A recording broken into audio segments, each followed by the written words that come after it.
Well, thank you everyone for attending this live webinar today with Professor Patrick Kwan.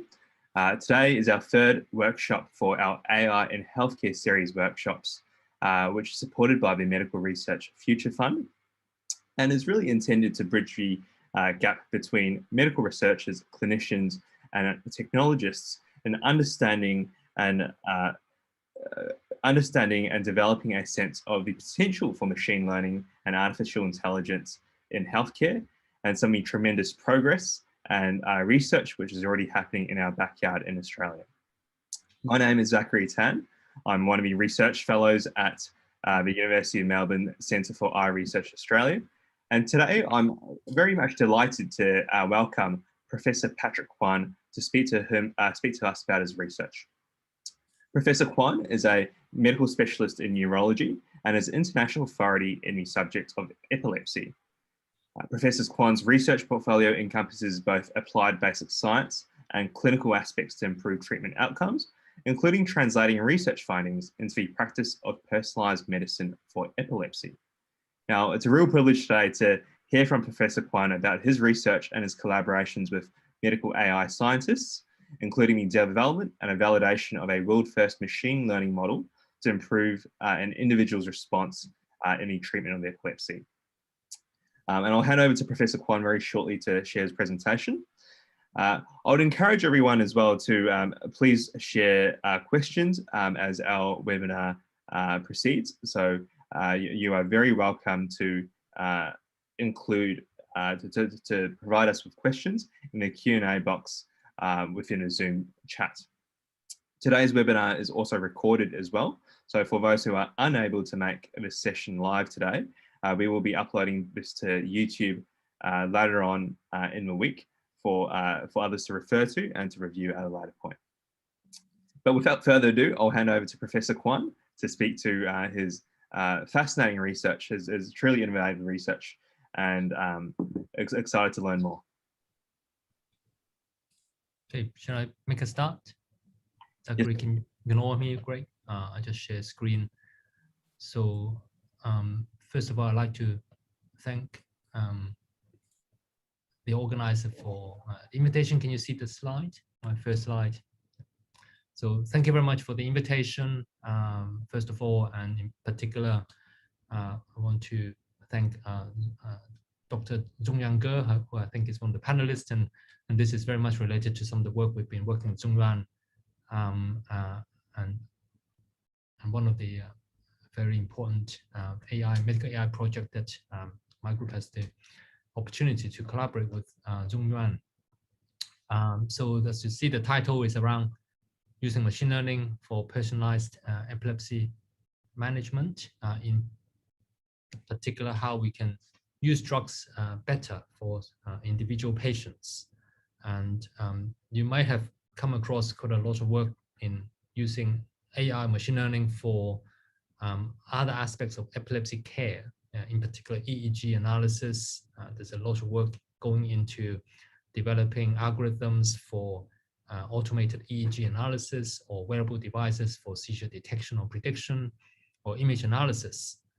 However, there's much less in exploring the use of medical AI or machine learning approaches to drill down to decision making in a clinical level.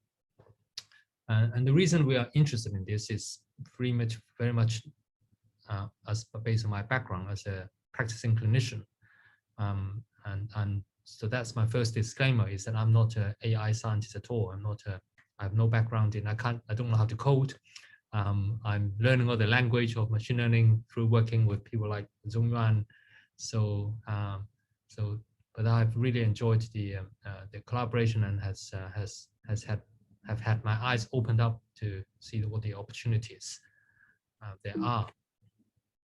So just a bit of background, and I'm assuming most people on the call are not clinicians, and are not even your clinicians are not familiar with epilepsy as a condition. Epilepsy is one of these conditions often considered as hidden because patients have episodic manifestation. is very invisible. There's no visible disability per se, because the people with epilepsy, their seizures can happen very infrequently. So in between the seizures, they may act and behave and complete as a normal person sitting next to you. But in fact, it's a very common condition, and there's many epidemiology studies done in the last several decades have shown that nearly 1% of the population will have epilepsy at some point during our lifetime. And it affects all ages, although there is a bimodal age distribution in the sense that it's more common in the young children, in pediatric population, and then the prevalence decreases as you get older, but it rises up again. So in fact, the highest age group now being affected with new onset epilepsy is in the older population, over 65 years old. Epilepsy is also not a single condition. It's in fact a very heterogeneous condition with multiple different causes, which can be genetics, could be metabolic, or a structural lesion in the brain, for example, a severe brain injury, or after a stroke, a brain tumor. These can all cause epilepsy, manifest epilepsy, because the underlying characteristics of epilepsy is that patients have recurrent seizures which are unprovoked, which means that the seizures can happen apparently out of the blue without an external immediate cause. And this is because these causes I've explained have led to an intrinsic abnormality in the neuronal network. And a seizure happens when there are abnormal neuronal discharges in these brain cells, essentially, and that manifest as different forms of seizures, which I'll show you some example a bit later on. And because it's so prevalent, you may or may not actually know someone who actually has epilepsy. And I wouldn't be surprised if you've seen one, a seizure before.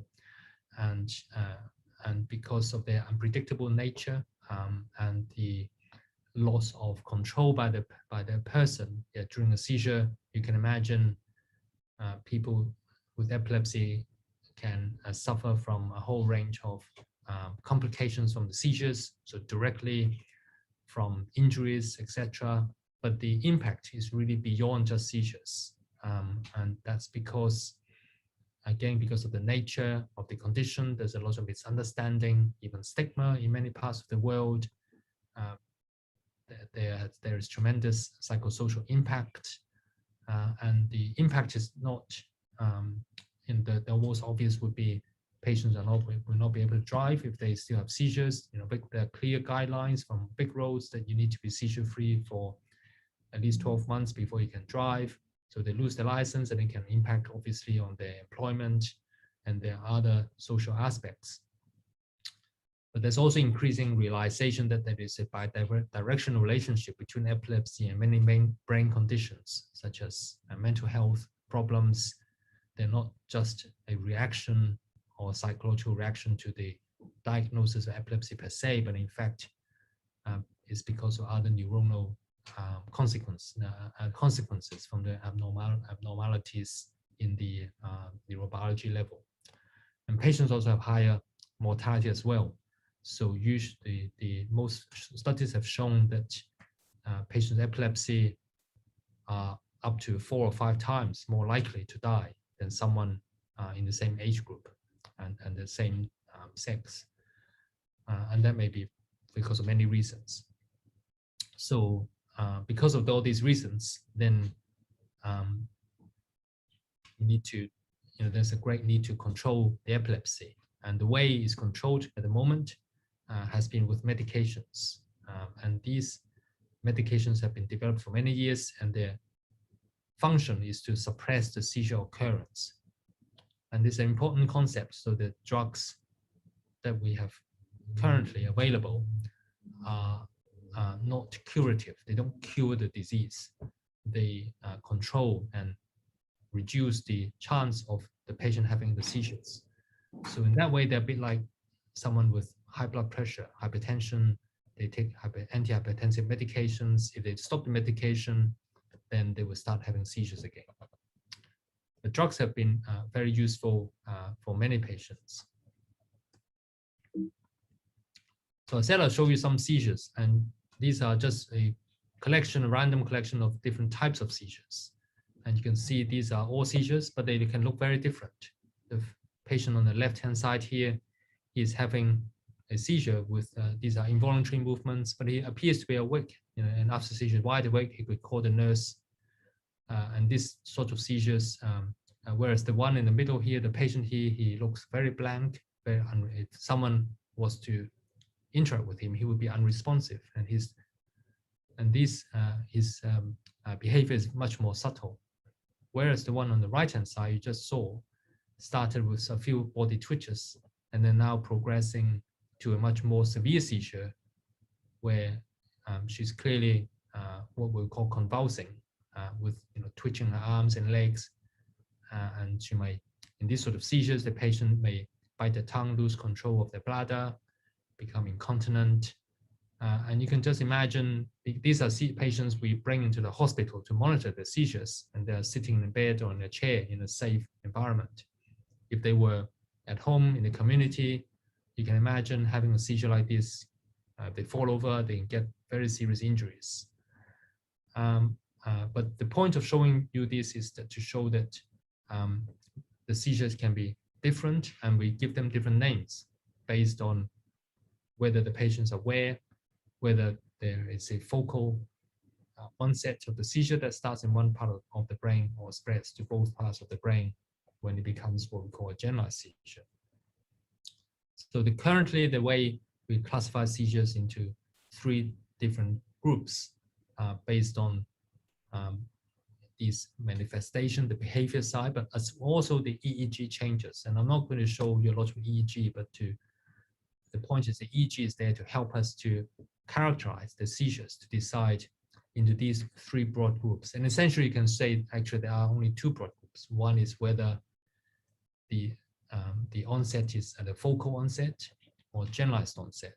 And the reason to differentiate this is because a lot of the drugs are developed based on whether they treat patients with focal onset seizures or generalized onset seizures. And that's because the underlying neurobiology are different depending on how the seizure starts, whether it starts in one part of the brain and then spread, in which case that's got focal onset, or starts bilaterally, in which case the network is very different. And that has in many ways driven how many of the drugs have been developed to treat, aiming to treat one or sometimes both types of these seizures, but some drugs will only work on one type and not on the other type. In some patients, we do not know the onset for many reasons. It may be very difficult to characterize. We haven't captured it on the video. We haven't captured on the EEG. Changes are not obvious. So some patients we're not able to clearly differentiate whether the seizures are focal or generalized onset. And I'm telling you all this for a reason, and it will become apparent later on. I've said before already, seizures have a lot of impact. One way to measure impact is to look at the health, the quality of life, and the economic impact. And this is a study that I was involved in, which is a survey of patients with a generalized type of epilepsy, IGE, and it just shows you the patients with. Sorry, we're looking from right to left a bit, the way the table is organized. I don't know why we organize it this way, but essentially this arrow shows you in patients who have more seizures, more high frequency of seizures from less than 1 a year, and which will essentially be seizure-free when we talk about no seizure for a year, to compare to another group of patients having 1 to 4 seizures a year to up to more than 1 a week. There is a corresponding reduction in their quality of life, and these are measured by these 2 measurements. One's called one measures the mental health, one measures the physical component, and these are questionnaires we ask patients, and they give us a score. And you can see patients with more seizures, they have lower and lower score in the quality of life, meaning that the quality of life is worse. And the bottom half of the table shows the cost which of associated with their epilepsy. And the indirect cost is loss of productivity, absent from work, for example, sick leave, whereas the direct cost relate to direct medical treatment cost, drug cost, test cost, investigation cost. And again, you can see patients with high seizures also need incur higher costs, both direct and indirect costs. More seriously is how seizures can lead to increased risk of death, of dying. And it's a problem that was not appreciated in the past, but much more now. In particular, there's a condition called sudden unexpected death in epilepsy, or SUDEP. And this is a condition where the patient just found dead. You might have heard of sudden cardiac death. And this is not dissimilar, but only that this happened in a patient with epilepsy. And the risk is even actually highest in the younger adult population. And they might be seen to be completely well a minute ago, and then they just found dead in bed. The reason is still unclear, likely to be due to abnormalities in the cardiac and as well as respiratory abnormalities. But we know, like in this, is a pooled study showing the importance of the role seizure plays.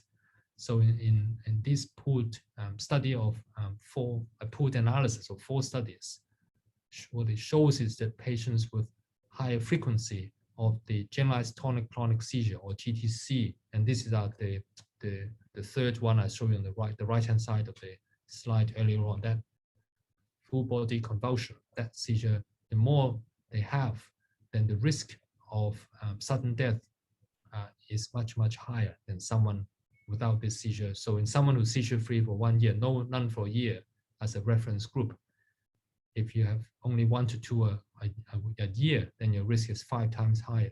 In a patient with more than just 3 of these seizures a year, their risk of dying from this condition is 15 times higher than someone who has their epilepsy controlled. The overall, the condition is still uncommon, but in the order of maybe 1 in several hundred or 1 in 1,000 per year. But still, nonetheless, because this affects the younger population, tend to be affecting the younger patients at their prime age of their life, and this is really a very significant and serious problem. And it underscores why it's so important to bring the epilepsy under control, meaning to stop the seizures from happening, and to achieve this as soon as possible, because the longer you leave it, then it exposes the patients to all sorts of risks. So how do we do with medications? What is the success based on the way we use drugs at the moment? And we've been very interested in this question for a number of years. And I started research in this area when I was a PhD student in the UK, when I was studying in the University of Glasgow in Scotland, which, by the way, for those who don't know, this is in the northern part of the British Isle, and it's on the east coast. Beautiful place, very cold, and socio-economically quite deprived in many areas as well, but it has become very culturally significant, lovely place, and nice, very nice countryside. So I encourage those who haven't been there, when we can travel again, it should be on your list. But what I was able to do when I was a student there is to study patients who have been seen at the epilepsy unit, which was established in 1982 for a number of years. And patients have been followed up and treated in this clinic and by a stable team of clinicians with data collected in a very standardized form. And what this allows us to do is to assess how patients what the outcomes are, for successive patients who've been treated over the years with the successive drugs that have come onto the market and become available. of which there are many. And I'll just show you in a minute. So this was the first study we published back in 2000 when I was still a PhD student. And this study, we included 470 patients who were newly diagnosed and newly treated with medication. So these were complete drug naive patients before they started their very first anti-epileptic or anti-seizure drug. As a rule, patients are started on a single drug, which is why it's called monotherapy. So one drug. If the first drug doesn't work, then patients will be either changed to another drug, i.e. a second monotherapy, or combined with two drugs. And this is a bit of a clinical judgment, whether you add or switch. But anyway, so this is usually regarded as a second regimen. Some patients may be given the third and then combination of drugs. So here what it shows you is that for patients who were treated within this period and followed up between 82 to 1997 of these 470 patients, whether they were seizure-free at the last follow-up. And by seizure-free, it means no seizure for 12 months, because as I've shown you before, if you have one seizure a year, in 12 months, that already increases the risk of injury and dying even. So 1 year is usually regarded as the period of time to define a patient as seizure-free with the epilepsy controlled. So in this patient, this analysis, we found that most patients respond to the first drug and the second drug, but 36% of patients were not seizure-free at the last follow-up. So this was what happened in 1997. And we delve into it a little bit further of these 470 patients. What happened to the first drug?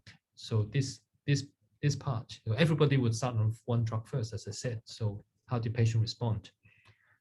About 45% will be seizure-free. The epilepsy will be controlled. They will not have seizures. But the other 55% will have seizures. And how they then do later on the last follow-up seems to depend a lot on why the drug didn't work. So the drug failed just because of it was not efficacious. Then ultimately, only 11% of these patients would become seizure-free. Whereas if the drug failed due to side effects or an allergic reaction or other reasons, then their chance of becoming seizure-free at the end would be much higher. So what it shows you is that getting the first drug, the most efficacious drug, to start with the first drug, is critically important to allow a patient to become seizure-free ultimately.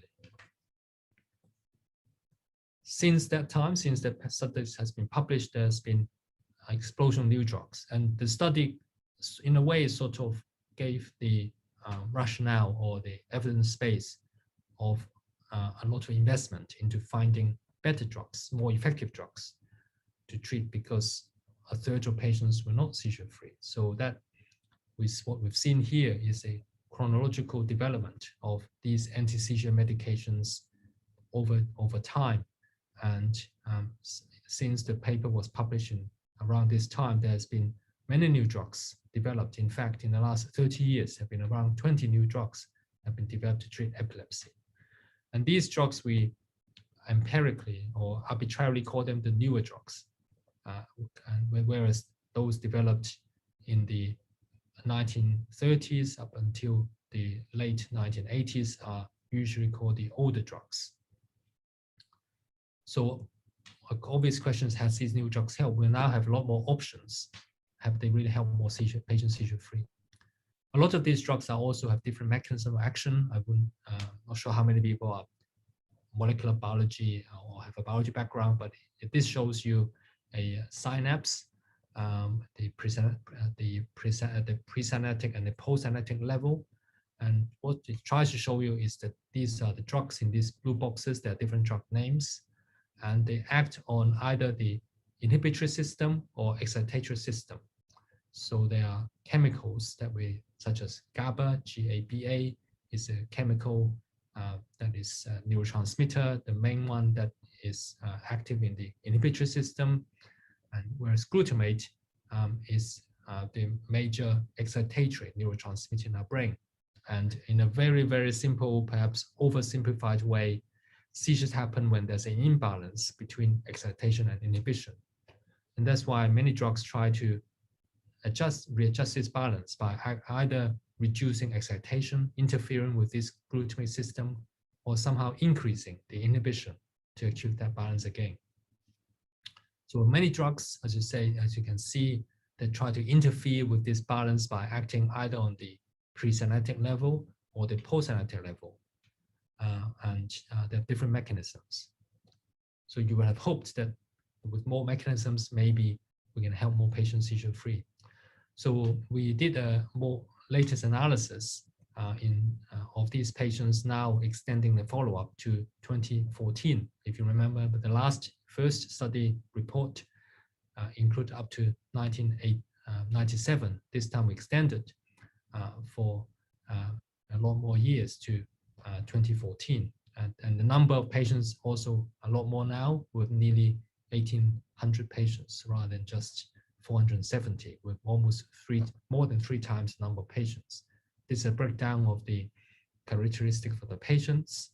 And most of these are adults in median age of 30, and most of the patients have the focal onset seizures, as I've shown you before, and that's because most of the generalized onset seizures, these so-called syndromes, tend to affect children, whereas the focal ones tend to develop in adults.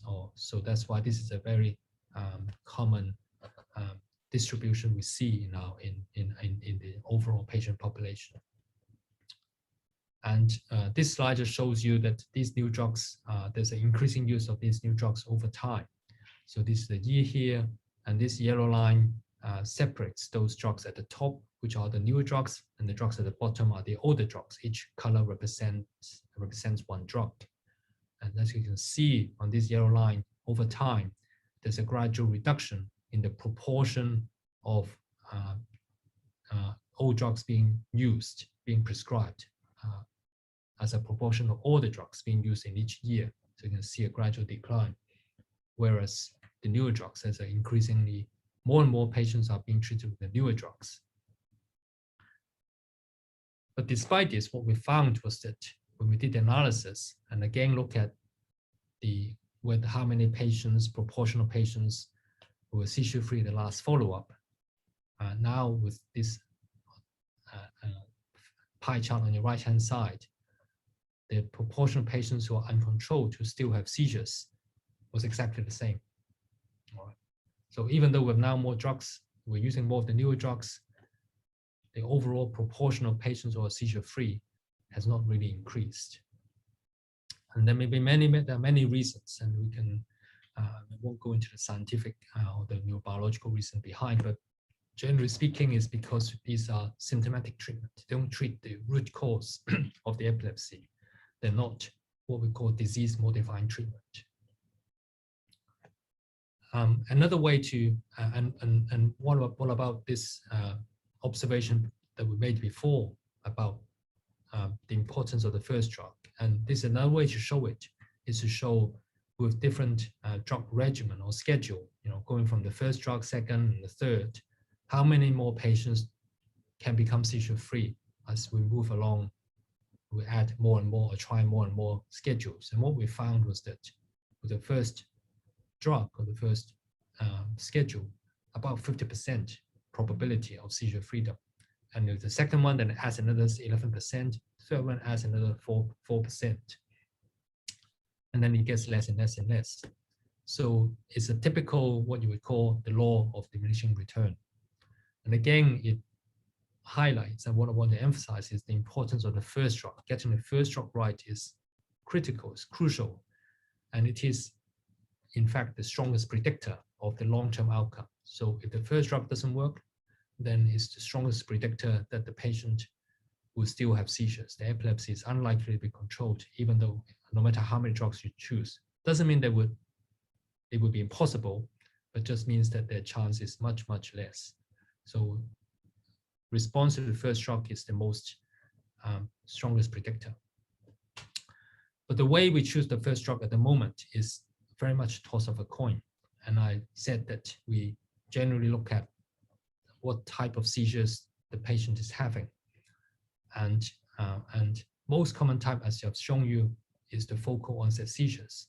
But within focal onset seizures, many drugs have been shown to have very similar efficacy in terms of how they are effective in controlling seizures. And this slide summarizes all the head-to-head randomized controlled trials. So if you're not familiar, in a randomized controlled trial, a patient is randomized to receive 1 or 2 treatment arms. And these are either rather than against a placebo. So this way you can really compare which is a better drug. And in this slide, these are all different abbreviations of drug names. And yellow line means that the two drugs being compared, green lines means that the two drugs being compared have similar efficacy, similar proportion of patients seizure-free. Whereas the red line means one is better than the other one. So you can see here, there are many, many green lines, and many drugs have shown very similar efficacy. So the clinicians will face a problem. If a patient has focal seizure, you could pick this one, this one, this one. Which one do we pick? The way we do it is look at other research, other factors that might affect how we choose a drug. And apart from the top 2 reasons here, many of these will be looking at side effects. So we look at safety. So and whether this will cause any side effects chronically or immediately, or allergy. Teratogenicity means whether it will cause birth defects in the babies if the mother takes the medication during pregnancy. And there are some drugs, this is associated with a high risk, and obviously those drugs we would avoid in a woman who may become pregnant. Or we look for potential for drug interactions between these drugs and other drugs the patient is taking. So a lot of these are, and then try to match these drug-specific factors with the patient-specific factors, such as the age, the sex, other medications, other diseases. Can they afford it? Can they swallow pills even? And then whether drugs are available in that specific country or healthcare system. So a lot of these factors, then we try to individualize in that way. But in terms of, these are more, I would call, administrative reason or safety reason. They're not looking at the real efficacy reason. And as I said, safety is an efficacy, really 2 sides of the same coin to determine whether a drug is overall effective or not. And patients have side effects, more side effects, they have a poorer quality of life, as you can see in this study here. Just quickly show this, some drugs, we've looked at whether one is are better tolerated than the others. There are some examples. But overall, the tolerability hasn't really changed over time. I just move a bit quickly here because I want to also give you in context how some of the nuances and the clinician will choose drug. And this is data from a pregnancy register that register women who are pregnant while they are taking these different drugs, and the rate of major congenital malformation in the birth defects in the babies born. So you see here the red ones are the older drugs. They are higher rate, up to nearly 25% on this top dose of this drug, whereas the rate is lower for these newer ones. And this would be very difficult to, I think, to model in a machine learning system. I'll just skip this. Another factor I mentioned is drug interactions. So the clinician will look at what drugs, these are different anti-epileptic drugs, and look at whether they would induce a particular enzyme in the body called the cytochrome P450, which is in the liver, and it's a main drug metabolizing enzyme. So some of the drugs can interact through their effect on this enzyme system.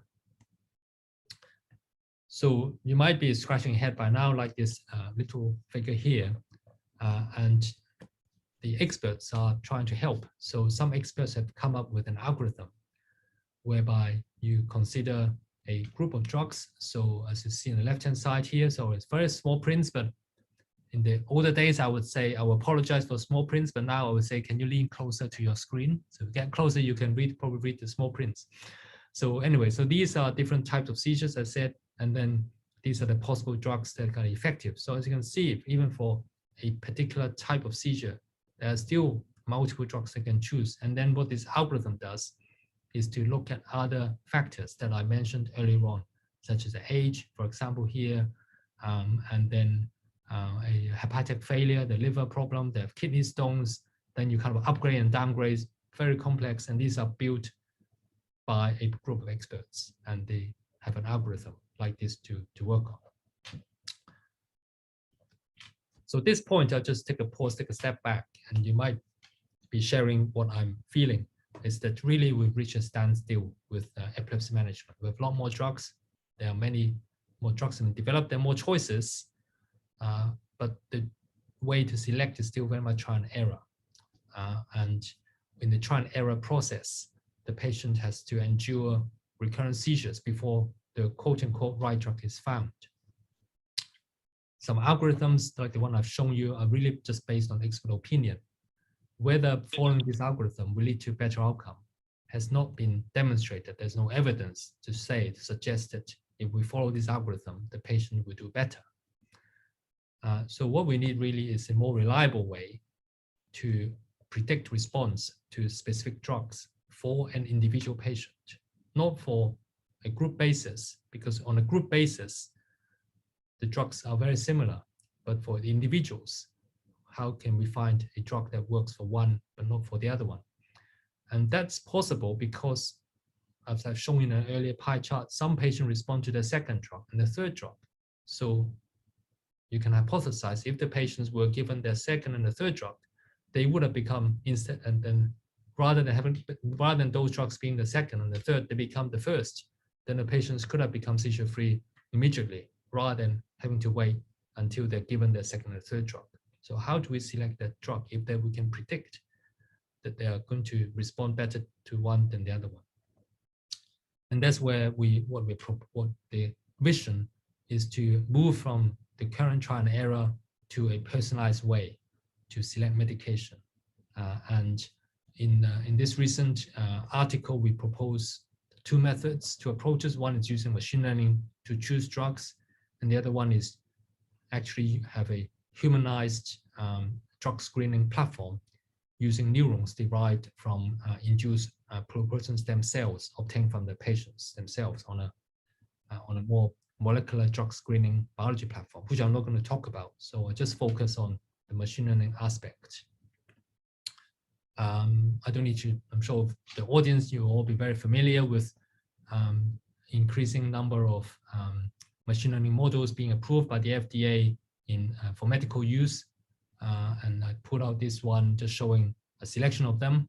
And most of these are used in radiology, as you can see here, just by nature of for image analysis. Very few in neurology, just a very few examples here.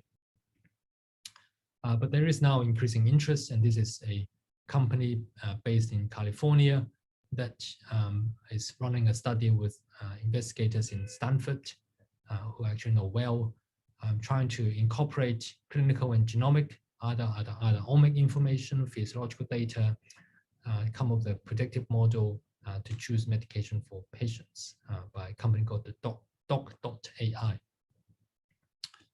What we've done is through collaboration with Zongyuan's group is to develop a machine learning model to predict response in particular to the first medication, given how important it is, as I've already shown you.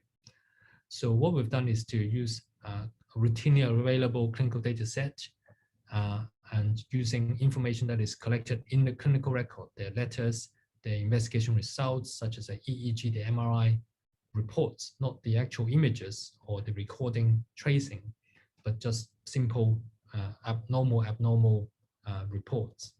And we used the data from the patient from the Glasgow cohort that I showed you earlier on to train a model, which is a transformer-based model, and then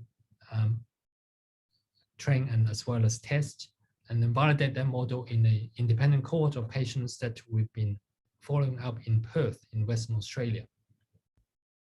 And you might say, that is crazy. You have patients in 2 different countries, but you'd be surprised how similar the Glaswegians and the Western Australians are really when it comes down to how they're predicting their response to treatment.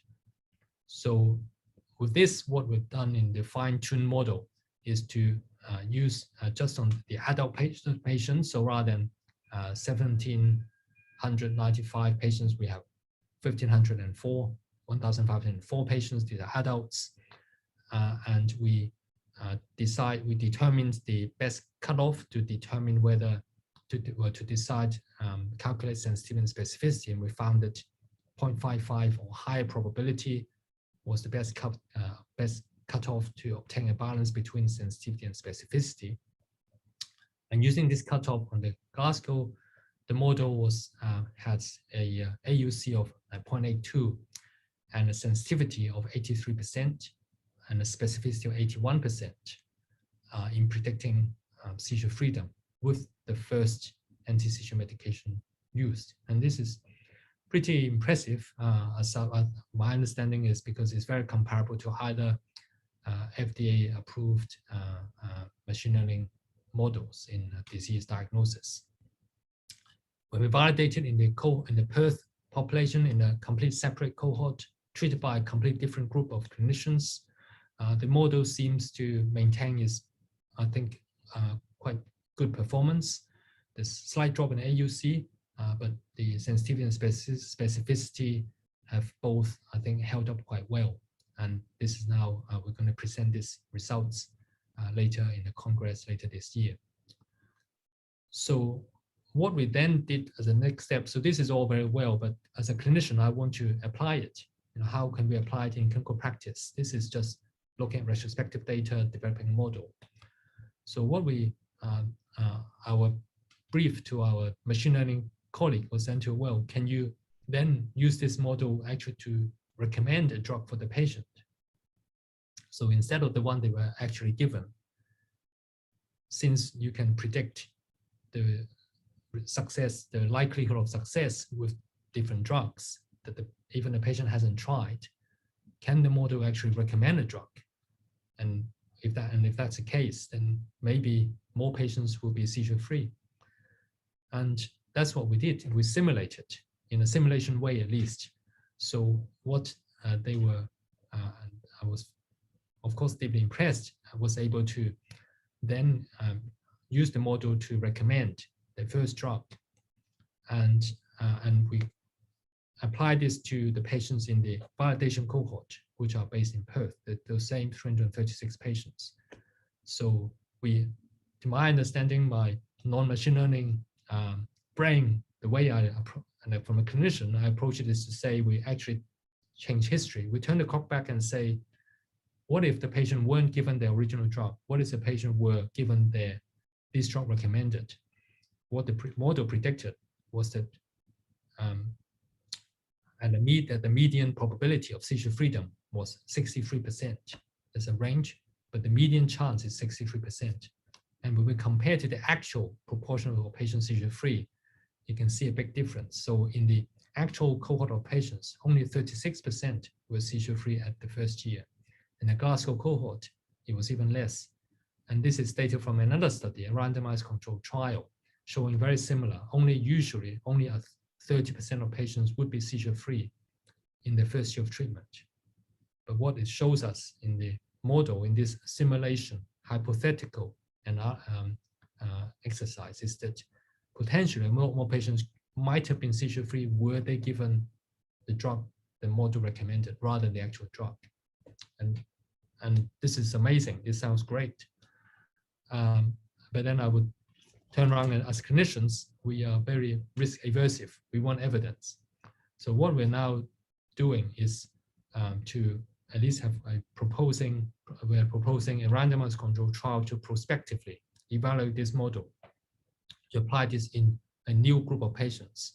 And in the classical randomized controlled trial, what we would do is randomize patients to either the machine learning group or where the machine will recommend a drug, the neurologist will prescribe that drug, compared to the usual care group, in which the neurologist will select drugs based on their own clinical judgment. We will follow the patients up for 12 months and measure their seizure-free rate, the side effects, their quality of life, their mood, even their cost effectiveness, and how we can implement it, and compare these two group of patients to demonstrate whether using machine learning can bring both clinical and health economic benefit. And so I've been threatening my other clinical colleagues that the future epilepsy case conference may look something like this, and we'll have to find other jobs to do. So just to conclude, just to summarize again, I hope I've kind of explained the kind of predicament we really are in for epilepsy management. Despite pouring in tens of billions of dollars to developing new drugs in the past 20 to 30 years, the overall seizure freedom rate or even tolerability of the drugs has not improved. And with a third of patients still drug resistant, we know that when the first drug is failed, then it's highly likely the long-term outcome is bad. So we need to control the drug. The best chance to control the epilepsy is the first drug, but it's trial and error at the moment.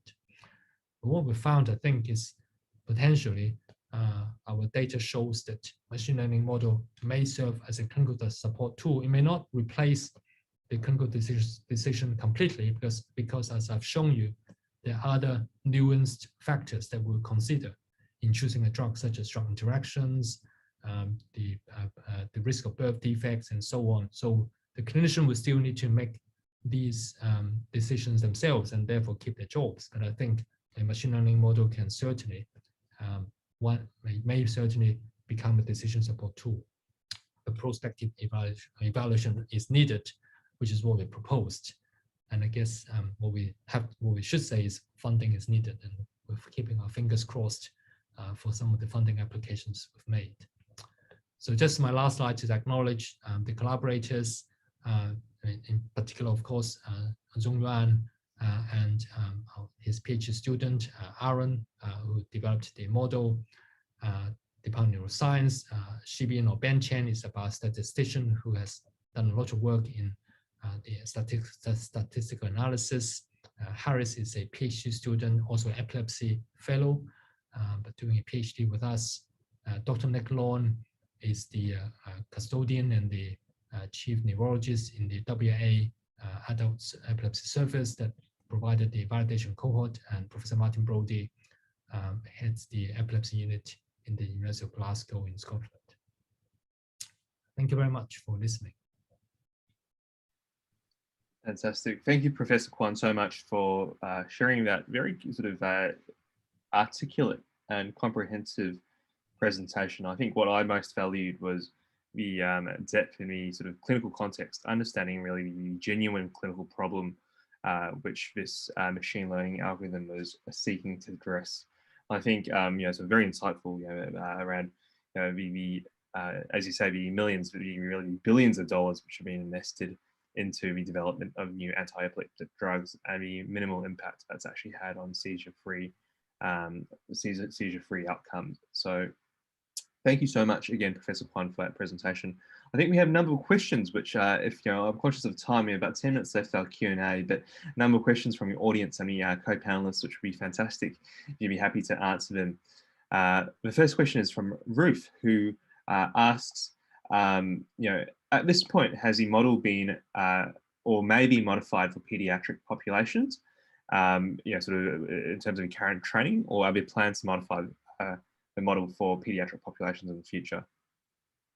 Yeah, that's a very good question to ask. And the reason is because a lot of the, as I said, a lot of the types of epilepsy, the causes are very different between the pediatric and adult population, and their prognosis, how drug responsive these different syndromes or different types of epilepsy are quite different. So that's why we have separated the two patient population. There's definitely a great need to adapt or modify the model before we can apply to a pediatric population. So we're currently actively seeking similar data sets. One thing I haven't pointed out though is that these data sets are very rare. And in fact, what we've got is probably the largest in the world. And the reason is because most of the centers in the world have traditionally only been seeing, because of the resource reason, they focus on looking after patients who are already very refractory. They've tried a lot of drugs, they have chronic epilepsy, rather than the new onset patients. In Australia, we're lucky we have what is called first seizure clinics, where even patients who have only had one seizure, they can be seen by a specialist. But this is not common around the world. So in the US, Europe, most of the centers will only see the most difficult patients. So these sorts of studies actually not easy to do. And so pediatric, so we're looking for similar pediatric cohorts to adapt the model. And the other adaptation we have to make, of course, is also look at different countries. And you can argue the Scottish and the Australian healthcare system, at least the number of drugs available are not dissimilar. The etiology, the causes are not dissimilar. But what if can we apply this to, say, an Asian country or African country? So there would be perhaps some adaptation needs to be done because the causes are different. We don't know. Maybe we don't. Maybe there are very universal features. So this is another area of adaptation that we are trying to do. So no, thank you so much.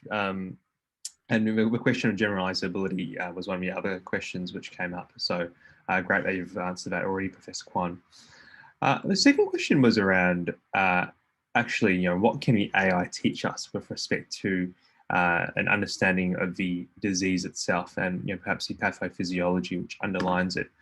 From your presentation, Jim has sort of noted about the difficulty of getting the first drug right.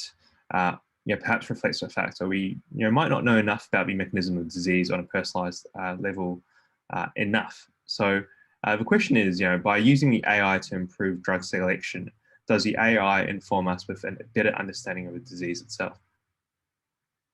Yeah, so that's a good thought. If I'm understanding correctly, is the reverse knowledge transfer. That's right. And that's a great question. Although I've been told the AI is a black box.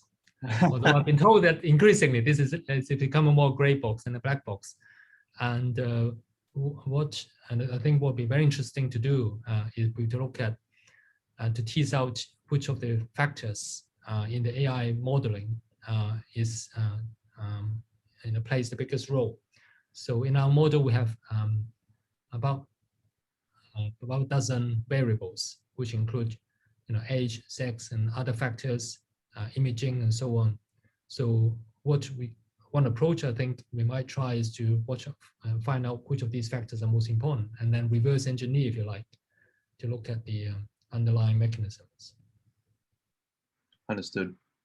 And really, the last set of questions I think we have time for are really around novel types of data, actually. So you spoke really, I found it very interesting that your team are evaluating types of data which are already routinely collected within the electronic health record, let's say.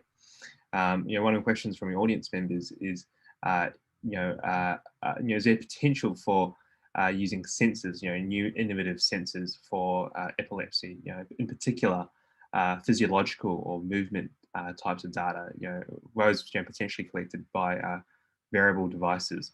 What's your view, Professor Kwan, on the value of that type of data? Yep, definitely. From collaborating with Zhongyuan, I've been taught that the machine is hungry, so the more data, the better. Other forms of data that we're interested, of course, is genomic or more looking at text data using natural language processing to look at unstructured data as well. But I think the reason we haven't yet is, well, first of all, access to the information. So these are not so widely available, and our first lowest hanging fruit we thought would be to use what's already available that is routinely collected, so that it would be most generalizable. And I think we have to, from a practical or very clinical perspective, is sometimes not so much whether if we add this thing, we can maybe statistically we can improve the prediction by 1 or 2%, but clinically, is it relevant? And so that is a bit of that is the trade-off for clinical implementation. Would be what kind of trade-off we're looking at. If by incorporating this information, it increase the complexity, reduce the accessibility, increase the cost, it does not make not meeting, they become less cost effective, then one may rather choose a system that it can be more widely available and help more patients. So there is a trade-off we have to make here, I think. But we're definitely exploring these different sort of data sets. Wonderful. Well, thank you again, Professor Kwan. I think I speak for everyone today in this webinar that this was a truly fascinating presentation, and we are all very excited for this new era of personalised epilepsy management. I think it certainly feels like that we're entering a stage where we can really achieve improved patient outcomes for people suffering with epilepsy beyond just the trial and error of new drugs alone. So it's very exciting, and we're very keen to follow the progress of your research. This talk today has been recorded, so we will be sort of including it in our sort of healthcare series workshop YouTube channel for future referral. And again, if you have any questions, our contact details were available in the advertisements for this talk. So we also very much welcome any sort of further follow-up and questions. Great. Thank you very much. It's been a real pleasure. Thank you, everyone. Cheers. Thanks. Bye-bye. Bye-bye.